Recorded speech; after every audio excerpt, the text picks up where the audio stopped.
Okay, there we go. Right. So, you're here on a Monday night, which is a new thing. It's always been Tuesday beforehand. So, yes, this is a slightly new thing that I want to explore. Doing these sort of mixed clinics every other Monday. So this week, Monday mixed clinic, and then next week we'll do a Tuesday sort of topic kind of masterclass thing, which is going to be a real winner with this top Nashville vocal coach who's going to be joining us. And the week after that, back to the Monday mixed clinic, and the week after that, the Tuesday masterclass kind of thing. So it goes between just mixed clinics, masterclass, mixed clinic, masterclass. This is an awful lot of syllables already for this time of day. But yeah, this is what I'm sort of thinking could be really helpful, because the masterclasses, they do take quite a bit of time to sort of set up, so I can't be doing those kind of quite so regularly. But this sort of thing I think could help a lot of people, and very simply to sort of get people involved in this little community. We have joining us now a fantastic producer based in Brighton called Steve Baker. Are you there, Steve? Yeah, sorry. Eventbrite was being a pain. How Right, are you I've heard. doing? I'm very good, very good. How are you, Steve? Okay, I just moved house, so I'm on 4G, which is why it was being weird. It wasn't Eventbrite's fault. Okay, I appreciate that feedback, because I'm really trying to get this slick, and I'm worried that Eventbrite is maybe not slick, but Oh, it's just as an extra layer of changing my password and all that. yeah, I know, I User know. error. Okay, all right, super. Well, thanks for joining. Super. All right. So today we are going to be listening to Cameron's song. Cameron, um, would you like to introduce yourself? Who are you? What are you doing? Hello. I'm gonna have to really focus now because the camera's over there. Um, I'm Cameron. I was in Nick's class when I was in college. Since then, I have moved on to university. I went to ACM for 2 years doing music production. Since graduated in September, and now I work as a freelance sound engineer slash theatre technician. I'm in a band called SpiritOil, which is where this song comes from. It's one of 5 tracks on an EP that we're hopefully releasing this summer. And that is about me. Yeah, producer, mix engineer, all of the above. Really, I try to be. Fantastic. Well done, looking in the right direction for most of Yeah, it. I know. I was I really, deliberate there. I appreciate that. Yeah. So, so this session really is going to be the primary purpose of this session is to help Cameron. Okay, what we're going to be doing here is going to be looking at Cameron's track from his computer, playing it back from his end, and I want to create a space where Cameron can get some feedback, some really high quality feedback on his mixing, on his production, and on whatever is important to him about where he is with his track. So that I want to state this as the number one kind of purpose of this session is to help Cameron. Okay. Now, Cameron makes his own kind of music. He's at his own place in his journey as a producer and an artist, and we're all at different places. Okay. And we're all making different kinds of music. So the kind of ideas that we will be working with Cameron may apply to you to a greater or lesser extent, or not. And that's okay. All right. The differences are absolutely to be celebrated.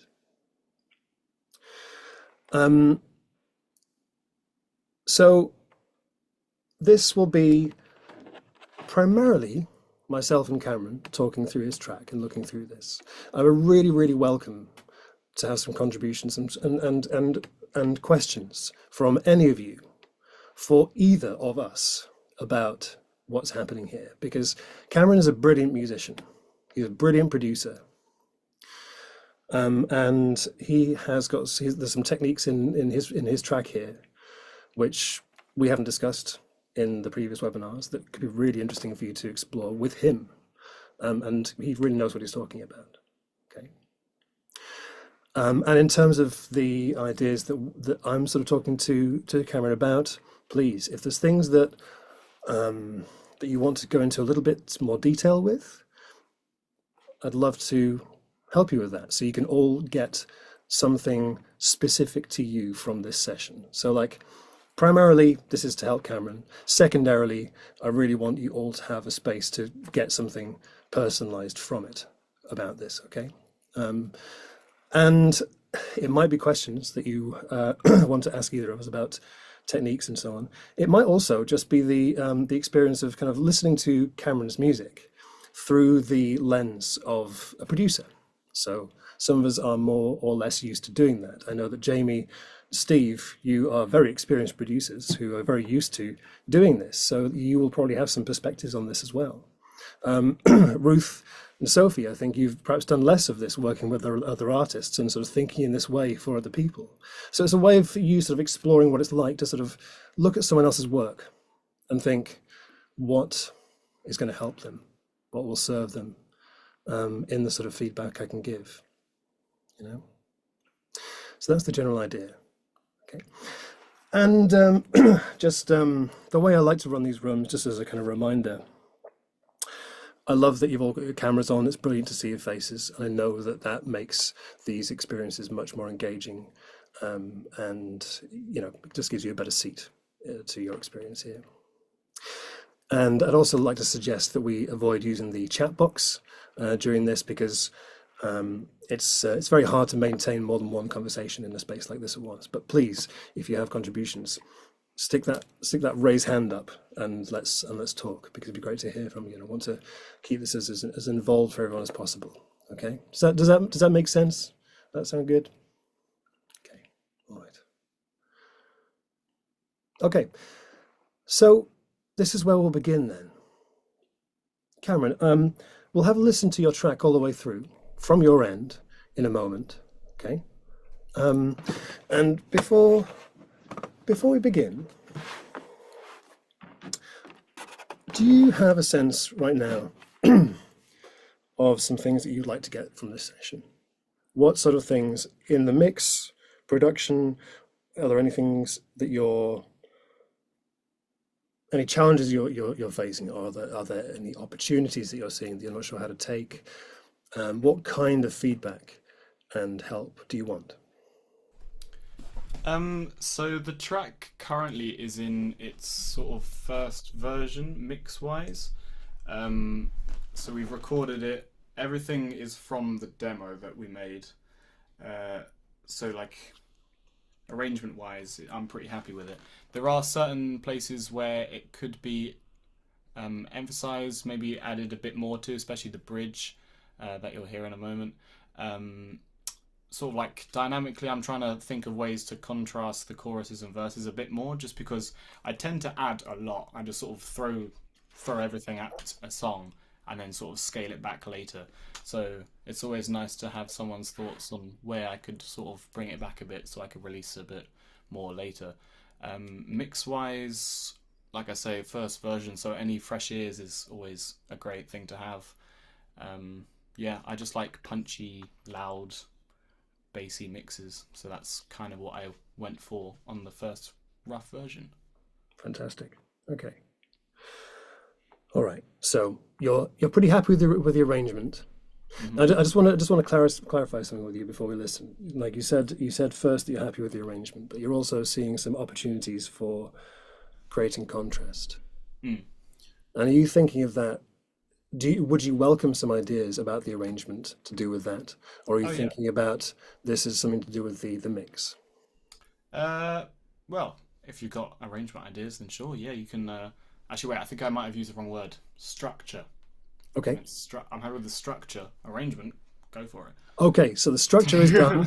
The different sections of the song are defined. Yeah. But the arrangement perhaps is something that you might want to develop. Yes. And you think that there might be some opportunities to get some more dynamics and contrast in the track. Yeah. Exactly. And you would appreciate some feedback from myself and the others perhaps on that. So we'll talk about the arrangement, and some mixing things. Certainly, we've talked about mostly the arrangement kind of ideas that maybe you would value. Are there some things in the mix that would be interesting for you as well? Yeah, I'm always open to hear what people think would sound better. This afternoon, just before we did this, I was comparing it to a reference track. I can't remember exactly what it was. It was like Royal Blood something. I tend to use their tracks just because it's quite an obvious comparison, because it's just bass, drums, and like synths and sound effects. So it's an easy comparison. Okay. Whether it's like the same sort of style of mix is a different sort of question. But I was comparing it to it this afternoon, and I've tried to reduce some of the muddiness, because I remember the demo I sent you, or the bounce I sent you, was quite muddy.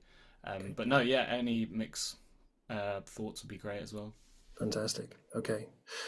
Well, then let's have a listen through, and everyone else there, if you want to get some paper, just to make some notes about what occurs to you as we go through. We all have a really the potential to give Cameron some amazing value and insight here, because it's very hard to hear something for the first time in the way that we're going to do for him right now, through that perspective. So potentially you might have some ideas that would really, really help him. Okay. Yeah. So let's be open to that. Listen from the start to the end, and just see what occurs to us. Okay.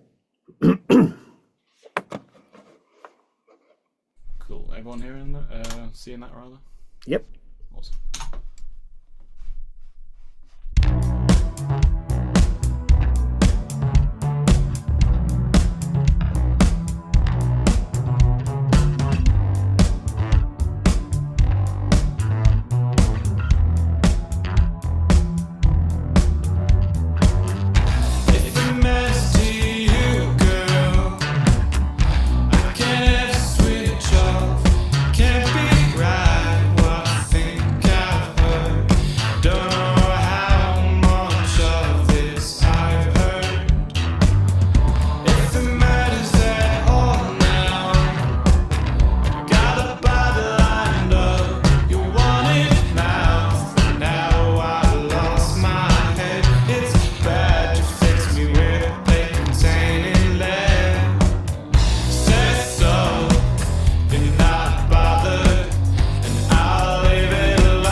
Getting too good, not provoking a sound.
Awesome.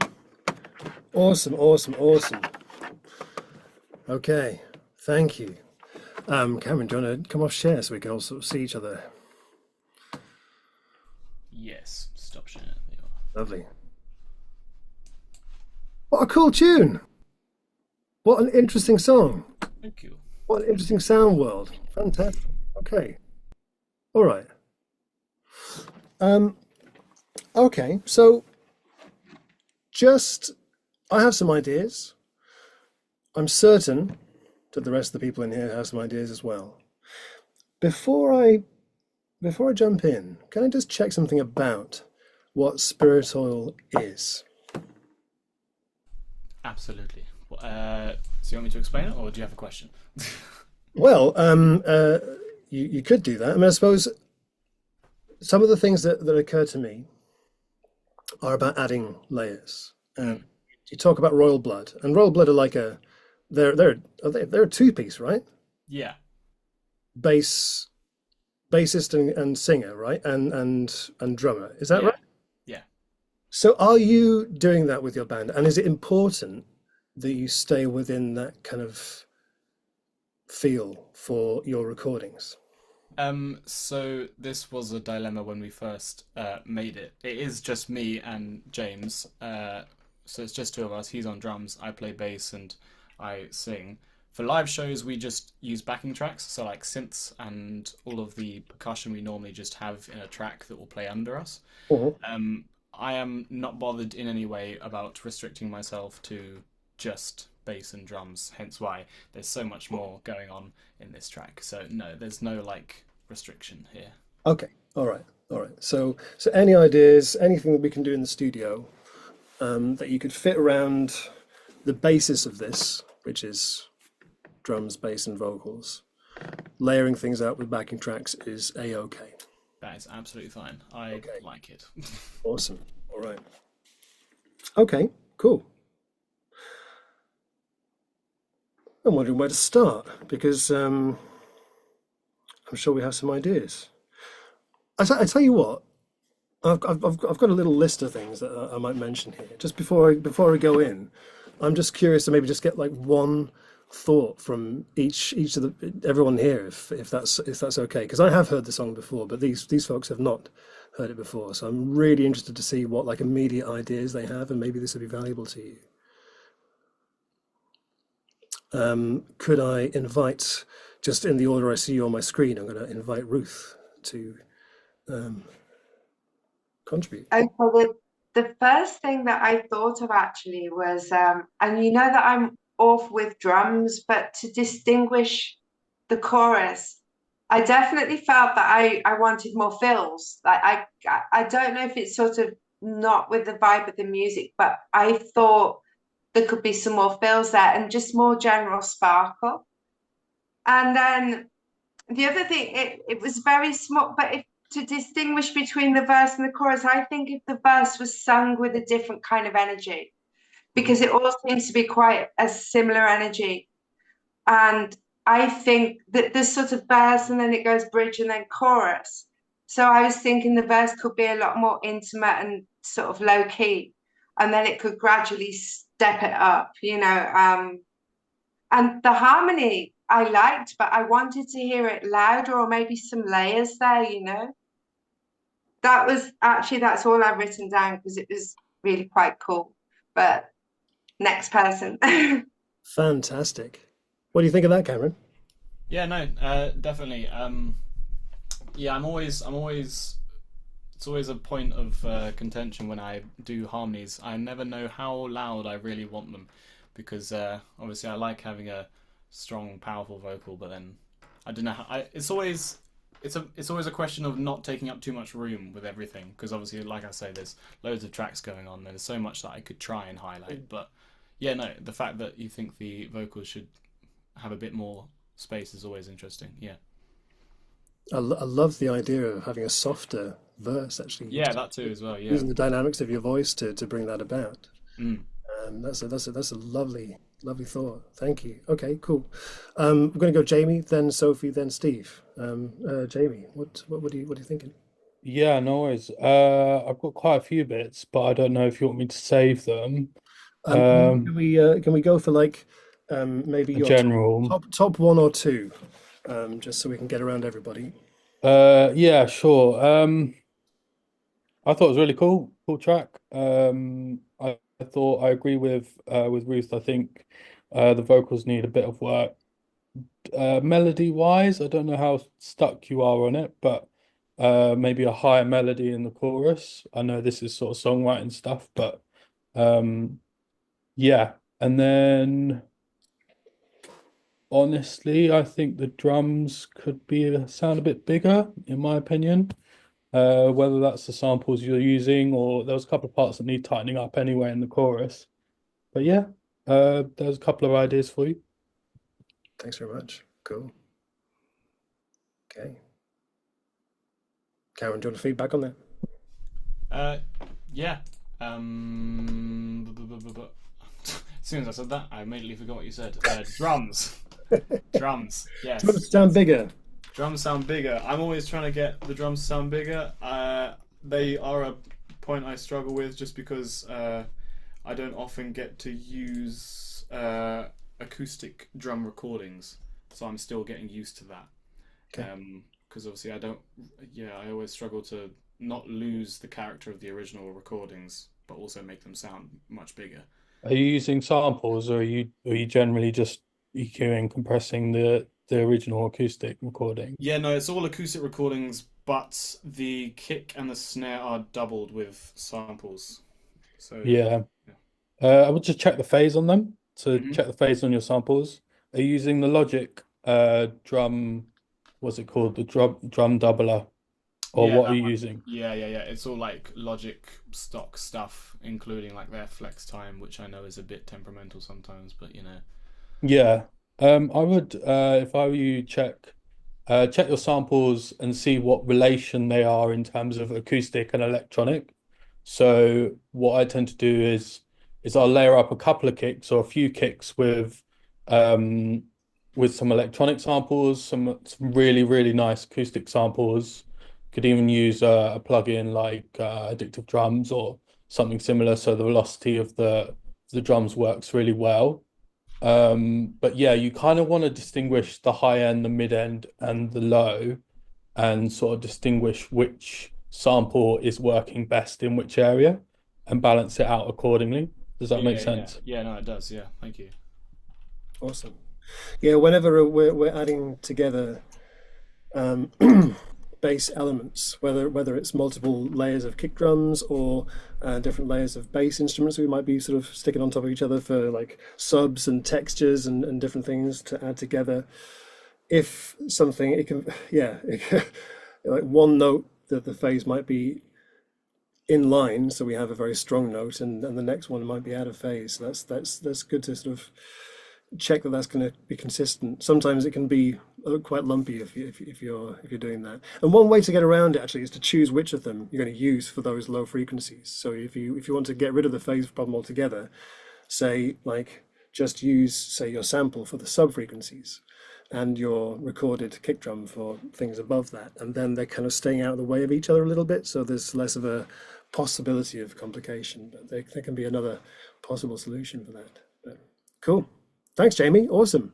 Sophie, what occurred to you? I really like it. It's really cool. I like the bass tone. I love the vocal mix. The first thing I noticed was that I think the snare and the kick kind of clash when they're played at the same time, which you could either fix with EQ and mixing, I'm sure. But what I would do is not play the kick under the snare and let the body of the snare ring out fuller, which might give it a little more separation and nuance. Yeah, that's all I got. So it's almost like a kind of disco beat, isn't it? Mm. In that you've got to kind of fall to the floor acoustic drum kit with the snare and the offbeat. So if you're suggesting that sort of taking away the kick drum underneath the snare drum could create space for it not to be conflicting with it, is that Yeah, I mean, the snare has a lot of like low-endy thwuk to it, which is right? in Very, the same very sort of space as the thwip of the kick drum. So I think letting those sit separately might make both of those real words stand out well. okay. Yeah. Yeah. So creating some separation between the frequencies that the kick and the snare are using, so they're not sort of fighting so much. Yeah. Um, yeah. Oh, one thing that I know can create a sense of mess and conflict in these points is where they're just simply the timing isn't quite together. And if you play this on an acoustic kit and your kick and your snare are slightly out of line with each other, it can be very hard to resolve that. So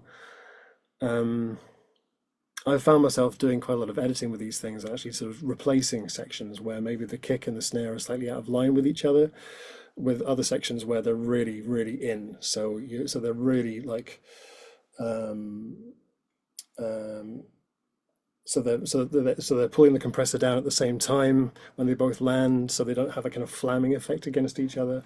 Sometimes it can be a question of timing as well, and when you've got acoustic drums, that can be quite difficult to resolve. So consider that as well potentially. Yeah, lovely. Okay, cool. Steve, what's on your mind? Unmute, unmute. So I've just pronoun. How do you spell thwep? Thwep? What?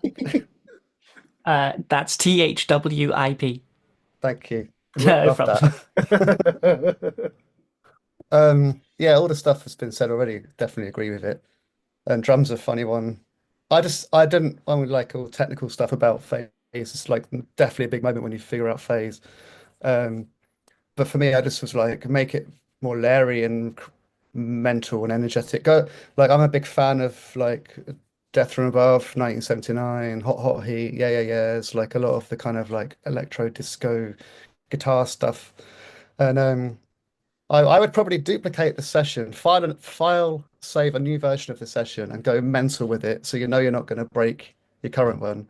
Just add a distortion track on the drums, blend that in, add loads more brightness, push up all of the highs, get it really crazy, get the offbeat hi hat, smashing array. Just push it to like nuts land, but in another version of the session, so you don't feel like it's too delicate. Mm, Um, and like mix wise, all of the music as one big block could come up, be a much more of a kind of block of sound, and the vocals could come down and be tucked inside the music a bit more because ironically, I think, or counterintuitively, if you squash a vocal and make it smaller inside the music, it can make it feel bigger. So that's what I made a note about. And things like the stereo stuff on the bass is really cool, but maybe add a mono bass in the middle as well, like a dirty mono bass. So duplicate the bass, add a dirty mono one in the middle. So you've still got all the stereo stuff that's all really cool. But the stereo stuff on the bass is making it hard actually to pinpoint sometimes the bass. But yeah, sorry, I'm giving away too much stuff, but it's great. And like side chaining the kick to all the music, so you get that pumping, I'm sure Royal Blood do that quite a lot. Um, but yeah, it's great. I mean, I really enjoyed it. That's the number one thing. I was like, I'm a big fan of guess maybe some of the stuff you're referencing, maybe. Um, and I put maybe it could do with a drop, couple of drops, mm, if not one every time before the chorus, a really short one. yeah. Maybe before the key change, have a build and a really like obnoxious drop, so it comes back in, and I know like live that would certainly probably help. But yeah, it's a great track. Loads of good stuff. Sorry if that's a bit too rambly, but there you go. Steve Baker and the obnoxious drops.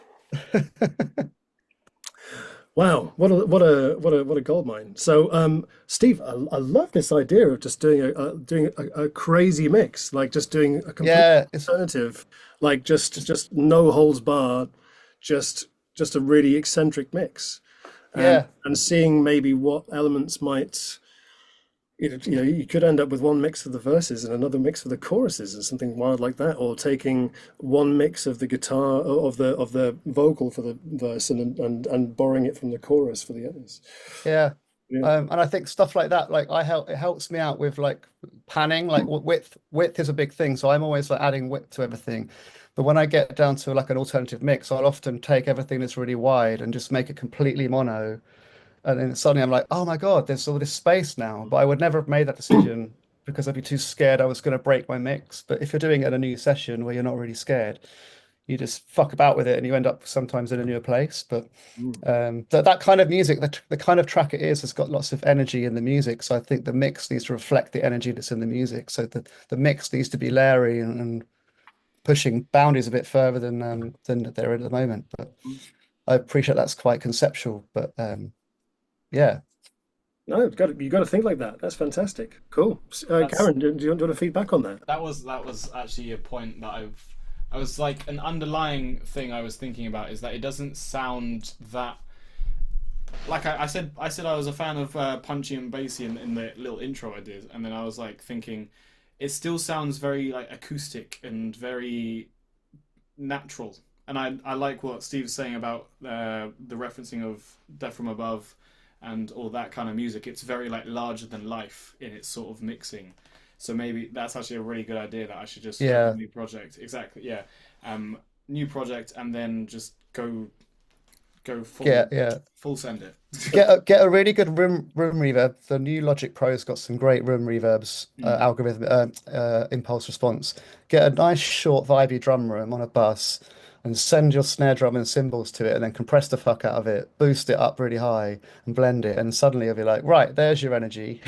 And then and it's such a simple thing, and I'm sure like you're already doing that to some extent anyway, but just like do it in a way like what would Steve Albini do? Compress the shit out of it, distort it, and just those bands from like New York scene were always recording quite quickly and roughly, and like but yeah, I could just hear how it's going to sound like an absolute banger when it's done. So cheers. Fantastic. Great. Oh, it's awesome to hear your kind of thinking in these really like insightful ways, and so you're all so sensitive to what Cameron's trying to do here, and your suggestions have all reflected that. That's awesome. The sort of ideas that I've got here, that like I had to ask the question about the concept of spirit oil before feeding back, because a lot of what I was thinking was really what we could do with what's already there, I suppose, without necessarily adding things. Because I think for so much time I would get to a chorus like that and think, well, it needs to lift more, so I'll add something to it. And sometimes, very often, that is the thing to do. Of course, it works. But there are lots of other really interesting solutions for that sort of thing, and so like this. So Steve's idea of having these two separate mixes really appeals to me in this sense. Like, there is a lot of width. You've found a lot of width in quite a few things which are normally very central. But of course, if everything is wide, then kind of nothing is wide in a sense. There's a possibility to create some contrast there, going from one section to the next by narrowing things maybe during the verses, and then having them sort of pop out. Like the direction mixer plugin in Logic, I use it all the time for this, just sort of to take, because like when you're building things up with virtual instruments, they're all like fully stereo. Everything is like left and right, and if everything is left and right, then it can be a real hodgepodge. So like having some different degrees of width or narrowness can be really, really effective to sort of create separation, but also contrast between sections. So like, yeah, and I suppose I'd be thinking more about making the chorus wide and the verses narrow. I know also people like Tame Impala and the like where they're using the bass guitar to do a lot of the harmonic voicing. I think they're often using they might be layering up an extra octave of guitar on top of it, or you can just sort of use a pitch shifter to sort of bring up the octave of it and layer that in. So that could be something that. Are you doing anything like that with the bass at the moment, or is it laid in there and just a bit too subtle to hear? Or I think there is possibly let me just check. One track, so not much at all. Literally just one track of me playing the same bass part, just up an octave. Right. Okay. Yeah, no, it's not like a major part of it. That Yeah. was sort of a gap that I always tried to fill with like synthesizers, but by sort of making sure that they tried to occupy that sort of Mm. end. Yeah, that bit of mid range there. Mm. Yeah, yeah. I mean, if you wanted to keep it really like really rootsy and simple and basic, you sort of leaning into that octave more to sort of to lift the chorus, to add some more of that mid-range thickness could be a way of doing that without necessarily plonking a big plonking your organ on there, as it were. Um, Sorry about that. Yeah. Another thought I had. Yes, I think a similar kind of uh, idea with working with what you already have. The hi-hats are doing more in the choruses. There's a busier part. It did occur to me that maybe they could be brought forward in the mix, so there's more general kind of brightness and density and kind of movement in the treble frequencies just coming from the hi-hats. This could be like an extra track of just like really super compressed overheads or hi-hat mic or whatever to sort of just to lift that up a little bit. Was another thing that occurred to me. And Steve, I see your hand. We'll come to you in a moment. Um, and the other thing that really strongly occurred to me is you've got some amazing little feature sounds in there. You've got some fantastic little textures yeah, just bits of ear candy that I think could be doing more work. Like there's a really nice tom fill in the verse, for example. Now, if that was given its own like real moment in the sun, like sort of plonk a big old like push it right up and put like I don't know a big gated reverb on it or something, just so it's really eccentric and like a big sort of featured moment, could be very exciting. I also noticed I think it's after the second chorus, there's some kind of really abstract solo. It's like a kind of snake. Um, it's very textural and weird, but it's really cool. It's really cool. So, and I feel like at that point, there's not really nothing is sort of punching really through to sort of say, "Hey, I am the feature. I'm the main feature right now," and maybe that thing is that. Yeah, like just all those lovely little features you have, make the most of them. Let them get them really singing. I think could be a good way to expand it because you've got great ideas, great textures in there, and the song is fantastic. It's but there's loads of ways to just expand on what's already there to get the most out of it. I think is what I'd be interested to explore first of all. Yeah. So, Steve, I saw you had your hand up.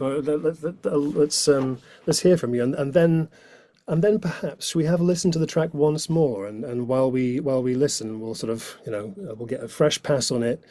And Cameron, if you want to dive in and maybe just sort of start to explore a couple of these things as you go through, go for it. What Steve suggests about saving a new version of it, frankly, I save a new version of my track every single time I open it up, every time.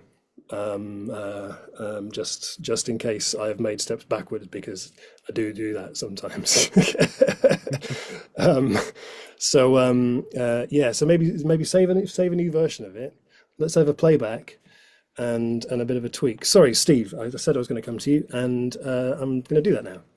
It's just a plugin about width. There's a plugin from Bods that is just a wider plugin. It's probably my most used plugin because I make everything really wide, and there's just whack it on and it just changes. You can do it in Logic as well, but like this is just super quick, one knob.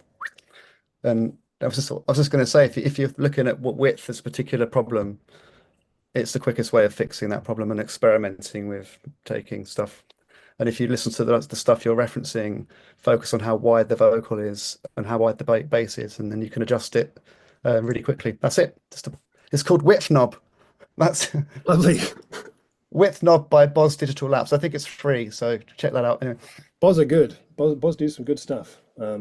Yeah, just one word about these wideners. Some of them, like the Logic Direction Mixer, give you an option to go from like normal width, which is 1, down to completely mono, which is 0, or the other way to make it extra wide. And this is Steve is shaking his head No, because Width Knob just does that. It doesn't do any extra. It just takes it in. Yeah, so but with those ones where you can go further, you're going to lose stuff from the middle, and if you listen to it in mono, things will start to disappear. So generally, I'd be very, very cautious about doing anything that sort of says it's going to make it wider than your speakers are. But yeah, awesome. Okay, well, should we have another listen through then, Cameron? And if you want to get your hands dirty with this stuff as you go through, and we'll have another listen with each other's thoughts in mind and see where we end up in another 5 minutes' time.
Wow. So, Cameron, what are the ideas that you think are you're most inclined to work with right now that we've talked about? What I was trying to do very quickly, and obviously my computer was freaking out at me because Mhm. was not enjoying it. I was just trying to make it just sound a bit more like bombastic with the drums, I guess would be a fun word to use. Obviously, like the vocal stuff would be great to get into, but you know we're not recording vocals at the moment. But yeah, no, I was just trying to sort of give the drums a bit more life with some parallel compression. Yeah. Yeah. So we're seeing your drum recordings here. I mean, overall, I will say that the quality of the drums is really satisfying. It's like there's a lot of lovely bass in there. There's some great clarity to the hi-hats. So it's like also being careful not to take steps backwards from here. But can we just hear your overheads by themselves for real quick? What do they sound like just by themselves?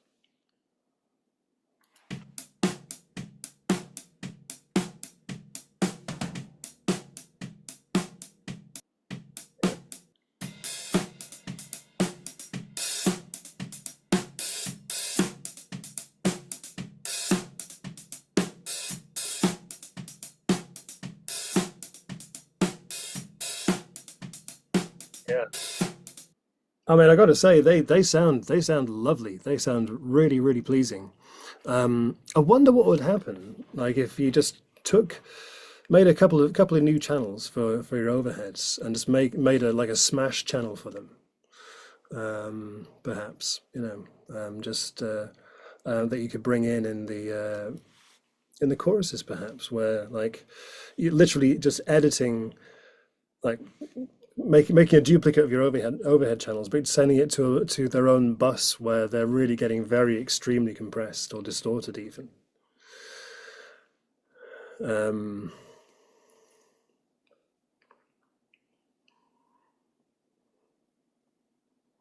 When you say that, do you mean sending both channels individually to the bus, or just sending my? Well, I'm already busing to one, so. well, yeah, I guess you could take a send from your existing overheads bus and Although I guess that's already going through these plugins, then, so it's Mm. like the original sound. Well, yeah, the thing with this though is if you have that original sound, you still have that dynamic, clean, punchy sound, but adding this sort of like this layer of violence underneath, I suppose, that parallel compression, but really taking it quite far, just as a possibility. Yeah.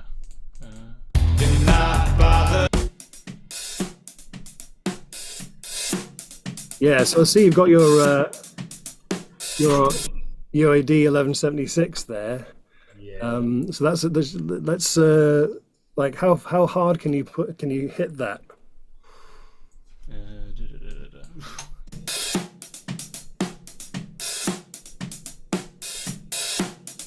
If you open up the 1176, left, left. Yeah. Oh, I see. Right, I've got it open. It's just you can't see it, I guess. Oh, I see. Okay. The number of times I've done that. Hold on. What if I just showed the entire screen? I'll show my desktop. There you are. Can you see everything now? No. Let me see if I stop the share. Hold on. Do that. Show the desktop. Share. There we go. Have you got sound toys? I have Sound Toys. I don't know what exactly I have from Sound Toys. Decapitator. Oh no, I don't have that. I know that much. No, Sorry, I'll shut up. Sorry. Yeah. If only I had the Decapitator. I mean, the devil lock would be awesome on this, but for the time being, the 1176, bring that up and there we go. And I think if you hold down Option and click on the ratio buttons or Shift, there you go. Oh my god. Yeah, so that's your all buttons in version there. Yeah. And now you're being very kind to these drums with like at the moment you're preserving the attack of them.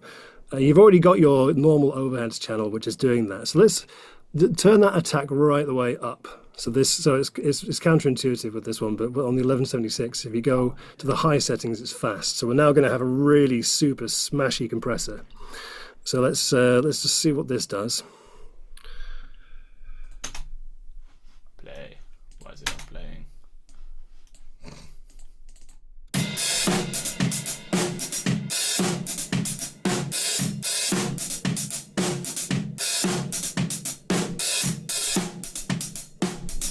Yeah.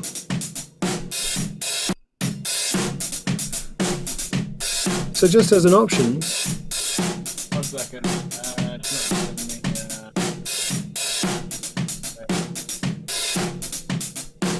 shut up.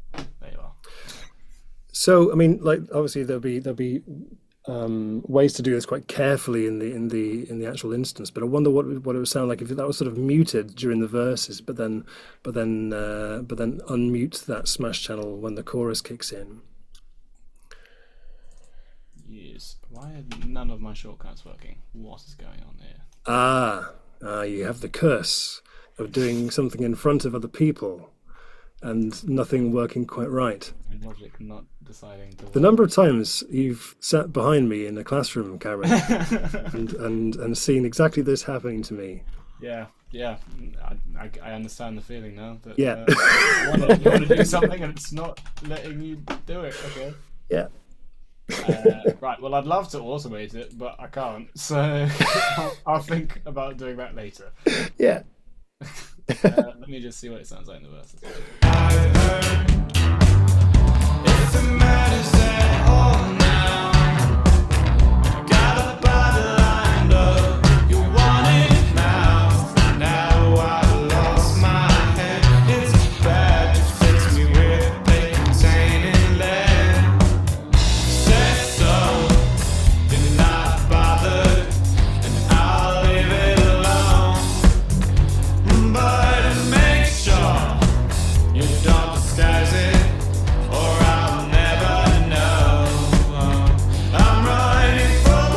Yeah, it's just filling in the gaps with the drums, isn't it? Yeah, it's giving it a little bit more of that. And I really strongly feel actually right now, listening to it just now, that the riff of the bass, I'd like to hear that much more clearly in the chorus. So maybe the octave trick, or just use. You say you've got some octave bass recordings already? Not that one.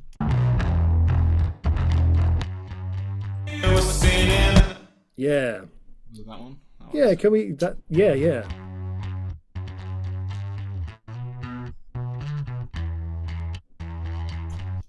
That Can one. we hear some more of that in the mix in that section, just to sort of make that riff more defined?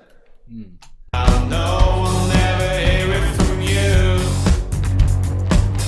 Say so, you're not bothered, and I'll leave it alone. But make sure you don't disguise it, or I'll never know. I'm writing for you to tell them how you done it, how you were seen in the night. Yes, I'm still waiting on your reply, but I'll know I'll never hear it from you. Say so, you're not bothered. Oh, there you are. Yeah, no, it was giving it a bit more definition, I guess. Yeah, it's a good riff. It's a hooky riff, and at the moment it's just a little bit buried underneath the vocals, I guess. Yeah. I'm always concerned with how muddy these basses sound. Aha, yeah, yeah.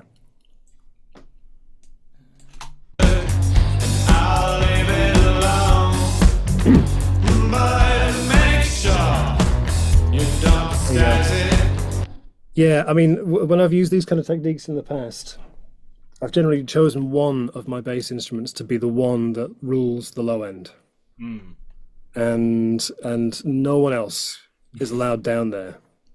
The rest of them, they can give texture, they can give character, but only one of them is allowed under like 150 hertz. Yeah. Because at the moment they're all right. That makes so much sense because at the moment they're all like they've all got free reign down there. There you go. There you go. And they're all filtered at 22. So Right. Okay. Yeah. that makes a lot of sense. Yeah. Yeah. I mean, it sounds gloriously fat for it. But that is going to be a source of muddiness and confusion in the low end and a lack of space. So just choose one of them to be your central deep sub bass. Yeah, what I might try and do is send one because obviously they're pan left and right. So if I chose one, then if I do that. Okay. You see, have you got a double track of your bass going left and right there? That is going to a reverb. Oh wait, so yeah, left and right, Okay. and they're all in stereo, which again is like a bit overkill. I'm fully aware. Yeah. Stereo basses, and then double tracked, and then layers of them. I mean, that's why these down here are muted because I was like, that's just too much. What's going on? Yeah. Yes. Okay. Sorry, Cameron. Just do us a favor. Could you solo each of those basses, the one that's panned left and one that's panned right, just so we can hear what they're both doing. One at a time or together? One at a time. Yeah.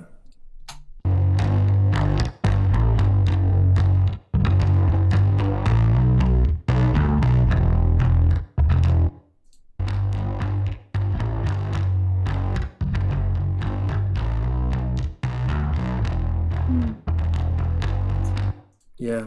So you got two separate bass performances going left and right, yeah? Mm-hmm. Yeah, so you're liable to run into some phasing problems there. Right. So yeah. Would it be better if they were in mono? Would that mitigate anything? Or I don't know. What other engineers in the room? What do you think? What do you think to the suggestion of having one of these bass instruments being in the middle doing the low frequency stuff and the other ones being free to be panned around doing textural stuff? Can I get some apologies. what I think my it's a good fellow suggestion. mixing engineers, what do you reckon? I think it's a good suggestion myself. Steve speaking. Hello, Steve. Thank you for your vote of confidence, Steve. There doesn't need to necessarily be two either. If I'm perfectly honest, you could just mute one and make one the main one. But that's Yeah. just for Yes. the reasons that have already been mentioned. But you might Yeah. want to, so you know what I mean. But I guess if they're not hard panned either, so in the new version of this session that you're saving, where you're going to go crazy, I would use the stereo pan feature, pan them both extremely hard left and right, and see what happens then. Hey. Because Oh. I was thinking this actually the other when I was planning on recording this, I was like either I can have one track central and then use a doubler to like make it sound wide, or I can use multiple performances. But actually now that I'm like mixing it, I'm thinking having multiple performances is actually making it quite hard to like have a tight rhythm with them because they're all obviously slightly out of each other. So maybe having just one, like you say. You could also mock it up like you have it. If you went to a professional big studio with loads of amplifiers and microphones, they'd probably multi-mic the cabinet and probably have your DI and your amp and have multiple channels that they blend to get a tone. You could mock that up in the box. You could just have different amps and different EQs and different mic placements. I mean, I don't know how you've recorded it, but there's ways to make two basses work. But it's unorthodox having two, which is great. But it does present a little bit of a challenge mix-wise. As I Doesn't mean they found. shouldn't be there, but Yeah, Anyway, I'm because- going to shut up now and let someone else have a go. Well, like I say, that is what I was trying to get that sort of different tone from these amps. So I do have these tracks which are very quiet, but they're there. Okay, yeah. Make them all mono. Get rid of all the stereo information on all of them because they're all of that chorus stuff is all chorusing itself and all of that modulation is cancelling each other out, losing definition. So somehow find a way to keep the layers maybe, or select layers and maybe just move them into so they're not all doing the chorus stereo thing. But anyway, yeah, it's a fun challenge. EQ is going to have to play a really big part, I think, but that's another discussion. So we've got other engineers here too. I'm going to shut up. This is great stuff. Hey, Sophie. Hi. So I think you can definitely keep all these base layers. You just have to like be careful what you're using them for, because they create a really cool texture, but cool texture and sub don't really work. I get the luxury of like mostly making my basses in synths, which means I can just layer a sub and it's a sine wave and it's free. But with like a real instrument, just pick one, like Nick said. Pick one, make sure you're using the high ends and mids in all the others, and then just let one guy rule your sub end. Yeah. Swag. Actually, there's something I've been working on over here, where I've used an octave bass with some width on it. And it might be relevant at this point. Can I share something over here? Is that okay? Yeah. This is by no means a finished thing, but just to sort of show, and it's quite a different kind of feeling thing, but still, I'll show you the general idea of these layers. So,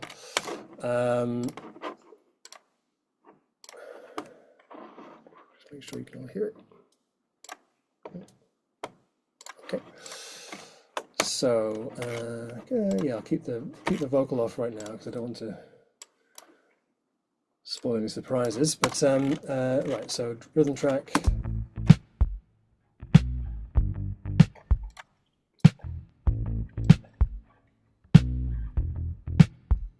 Oh, my plugins are still loading up. Just a second. There we go.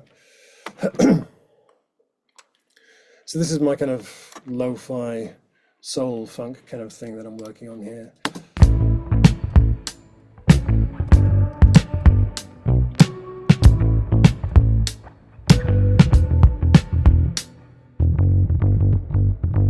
My one bass guitar here doing all the low stuff, and then with a bit of spring reverb on it, which I'm quite into at the moment. But then, like this is an exact copy. This isn't a double track. This is a copy of the above track here. Actually using the Logic's transpose feature, and then with some chorus on it. So.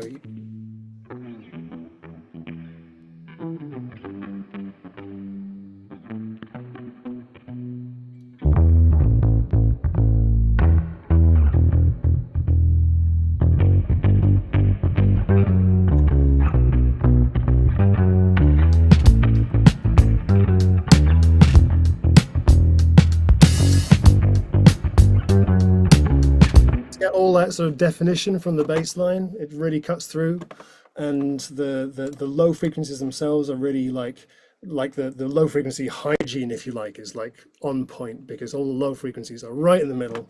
This one here, my octave one, no low frequencies at all, nothing at all. Because it's the same recording, it's tight, so you end up with like that the ability to give that width and texture, while keeping it really super focused. So obviously very different kind of track, but just to sort of show the principle.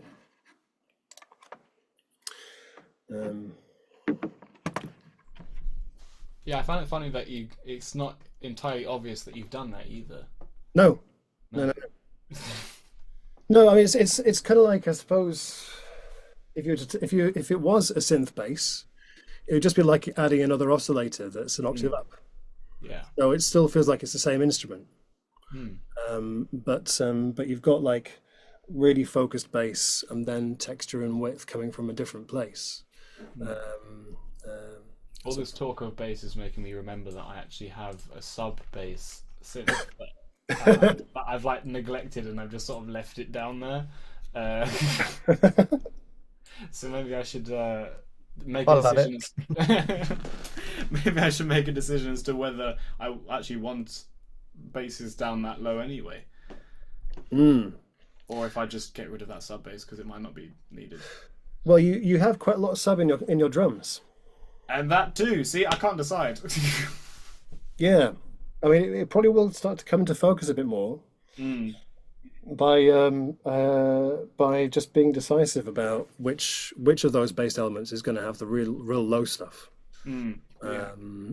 Or a bit of side chaining can help, of course.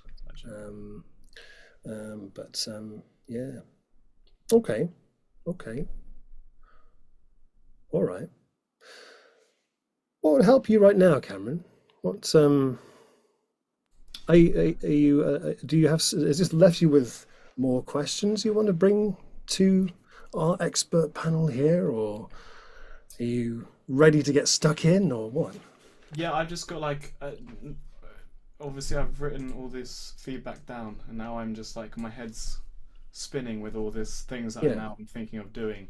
Okay. So I can't really think straight anyway. I'm too Well, busy. Sorry.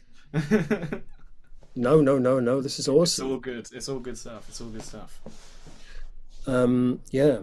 I mean, you've got some great materials. You've got a great song, and I think you were saying yourself about bringing some more contrast to it. We've got some ways of doing that, like with what you've already got there. I know you've got no shortage of ideas as to if you're going to add another layer, what that might be like. I don't think you need help with that. I'm constantly fighting the urge to add more. Yeah. So. I think Steve, you're talking about maybe adding some drops as well and some space in there, and that could be very interesting to play with. But When you say drop, I'm assuming you mean like everything pulls out for a minute, not like some sort of bass sub drop. that's how I'm interpreting it. Yeah. Yeah. Yeah. An Okay. arrangement, like a bit of the song that's just like, Yeah, like some yeah. kind of mad noise and then a little space, and then it kicks in. Yeah. But Yeah. I mean, you got a little bit of that before the last chorus, I think, haven't you? Yeah, there's one synth going up right before. It's exactly what it sounds like. Perfect impression. Super. Okay. Yeah. Cool. All right. Well then maybe let's stop this part of the session now, because we've got loads of ideas. I have recorded this and I can upload it so you can look back on this and relive these happy moments of your life. Yes, thank you everyone for your very specific and helpful feedback. Thank you. It really was great feedback from everybody. Yeah, thank you.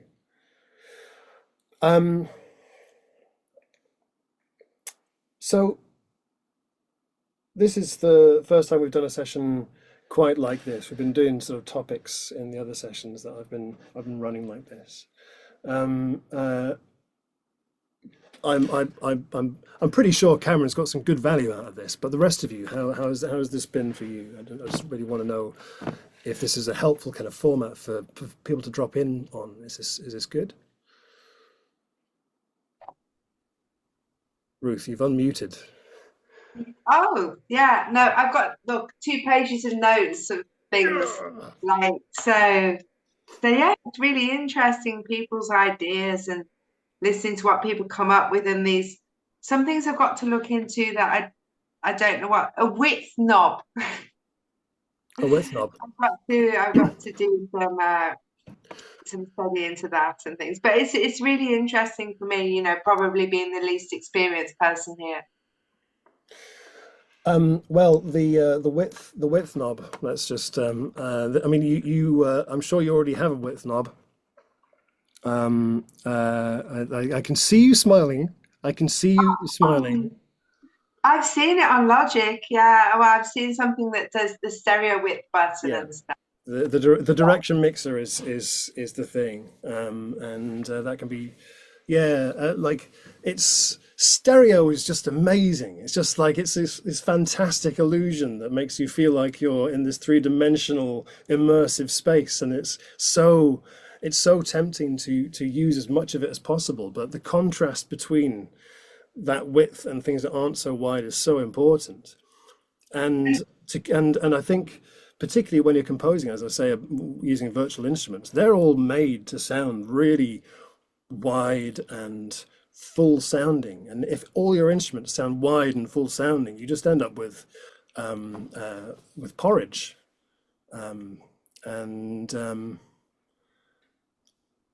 mean, I like porridge, but you know what I mean. So yeah, in the same token, you know, every piano sound on Logic is going to sound really, it's going to have lots of high frequencies and low frequencies, and if that can be too much for a song, sometimes having something quite constricted in the middle just will slot in much better and leave room for things to breathe and sparkle and be deep without the piano stepping on everything else's toes. So like just using as much width and frequency stuff as is needed for the thing can really help.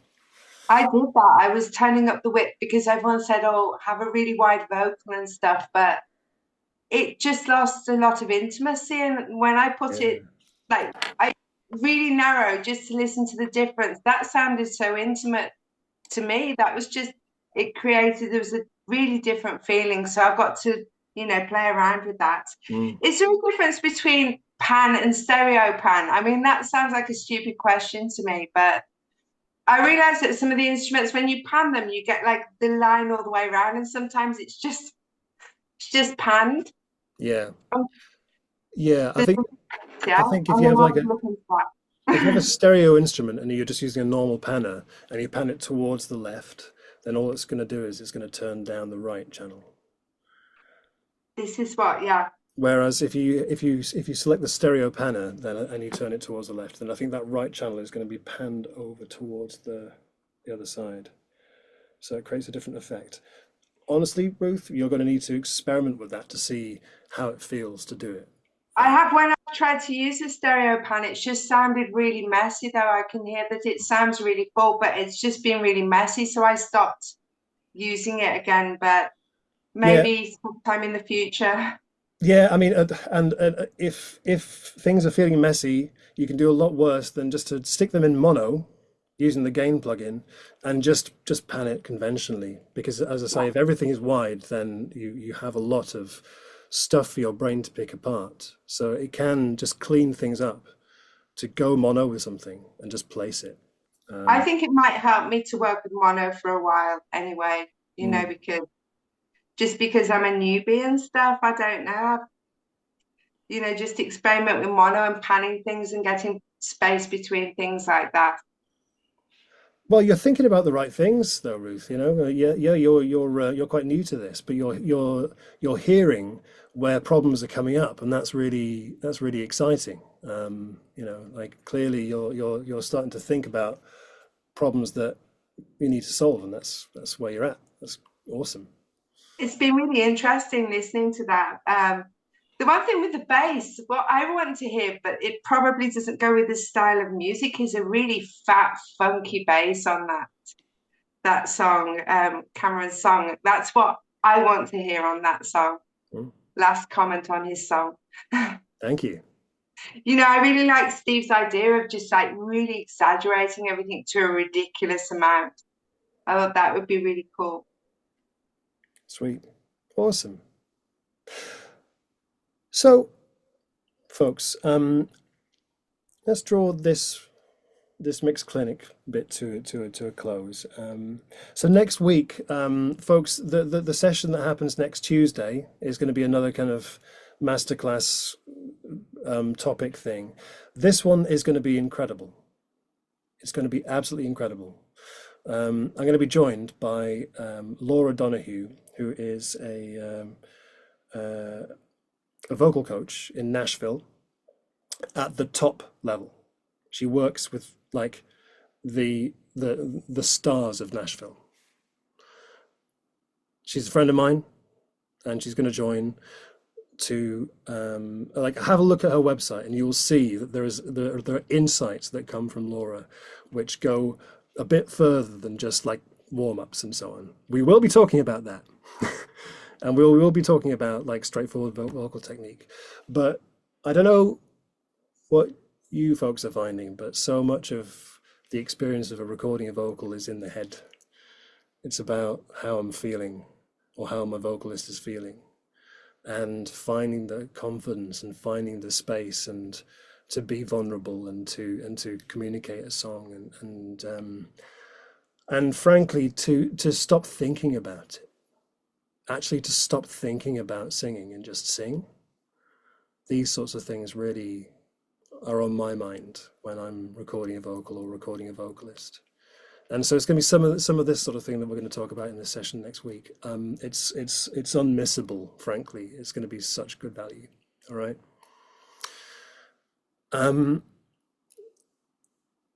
And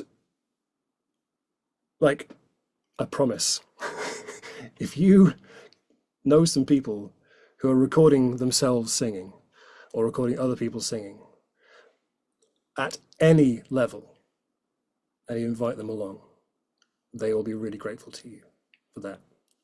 So I'll be creating the Eventbrite event for that tomorrow, sharing it in the Production Know-How Alliance group. Okay.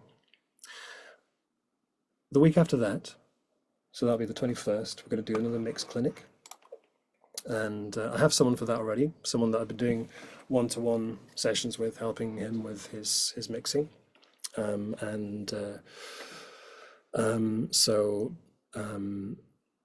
going to give him some time, and it'd be wonderful to get your feedback for him as well. And the 29th of the month, the following topic session, I think it's the 29th. Yeah. It's going to be on how to self-release a single.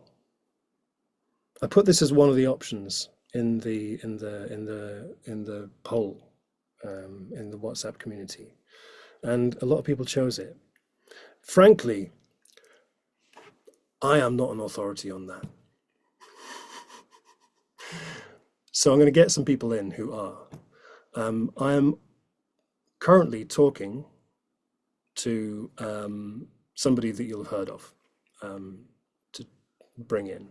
I'm not going to mention their name just in case that doesn't come about. But to get a little panel of people in, I'm thinking about what success means for different artists. I'm thinking about artists at different level and what it means to successfully put a single out themselves. Because I think it would mean different things to all of you. And I think we want different things from it, and I think we'd go about it in different ways. But there's probably some things that would be common for us all as well. But this one is going to be a big one. Again, I'm going to keep bringing people in who are at the top of their game to help us with what we're doing. Okay, every 2 weeks, and in between those, I'm going to do this with people who are in the community and who are helping each other out. Okay. Yeah. So can I just check? Are you all a part of the Trepka WhatsApp community? I may shorten the name when I myself find it more ridiculous. Yeah.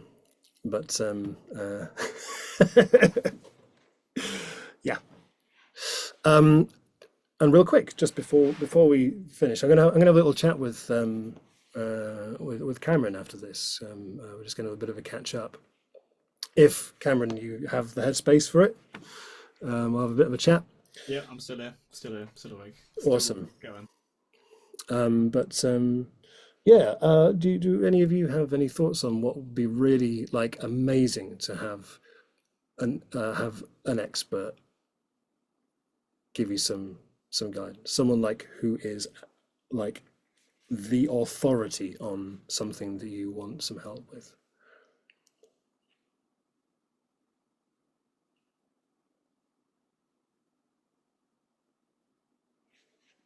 That's okay. Were we supposed to say something then? Well, you can say something, yeah. I'm flattered about your estimation of my metaphysical skills. I think if there was something, then I wouldn't know who. I don't know their name. You know what I mean? I don't know who they are, who this expert is. You know? Yeah. Yeah, I don't. I'm going off listening to experts. All right. Quite sort of not into it. I'd rather listen to people who are just starting and doing weird stuff that's not the right way to do it. Okay. That's where I'm at with my own journey. All right. I'm ignoring the people who are the ultimate experts because every song's different, every client's different, every studio's different, every brain's different. And I Well, think anything that an expert could say could be taken like great, but it might not apply to 95% of any scenario that I'm ever going to be in. So I well, sort of yeah. feel like I want to try and find out who's making the weirdest stuff in the most interesting ways. And sometimes those are people who are just starting Yeah. or on the fringes or in their, 16 years old in their bedroom, like fucking around with Fruity Loops. So find some of those, I'm up for it. But Yeah, that's just right. I know that experts are also extremely useful resources. But Sure. yeah, Yeah. it's my I own mean, personal I, position with it. the thing is, I know that everyone in our little community here is at different levels, and some of us are just starting out. So I think, like, to bring in like the CEO of Warner Music to give advice on how to at that level is going to be not the help that everybody needs necessarily. Okay. However, maybe an independent artist who has had a great experience of releasing something really weird. I would love to bring them into a session like what I'm doing in a few weeks' time as well, because exactly what you say is absolutely right. Like I think there are like there are people, there are independent artists, there are weirdos who've done it really well as well. I guess is what I mean.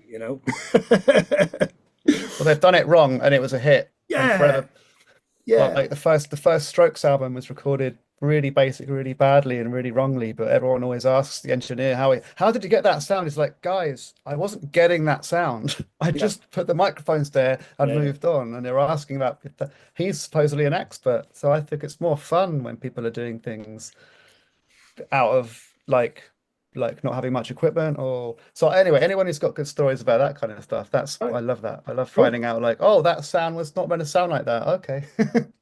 but Yeah, but I'm all right. always up for I wouldn't negate any experts. It's just my own place in the journey of production, really. I think there's an amazing session which could be for people who reckon they've made a sound that no one else has heard. Like, and just get 10 people in and say, check this out. Like, and, and everyone will be like, wow, I had no idea this was possible. So I just sampled you doing that, and I'm going to put that in my next bass track. fame at last. It had to happen somehow. I'm going to hold you to that, Steve. Okay, super. All right. Well, if you do have any ideas, then do hit me up, as they say. Okay. Thank you for joining me, and I hope you'll come back because it's been lovely spending some time with you because you're really nice people and you have great ideas. Now I'm going to stop recording. And oh gosh, he's just broken wind, but it's thumbs. It's just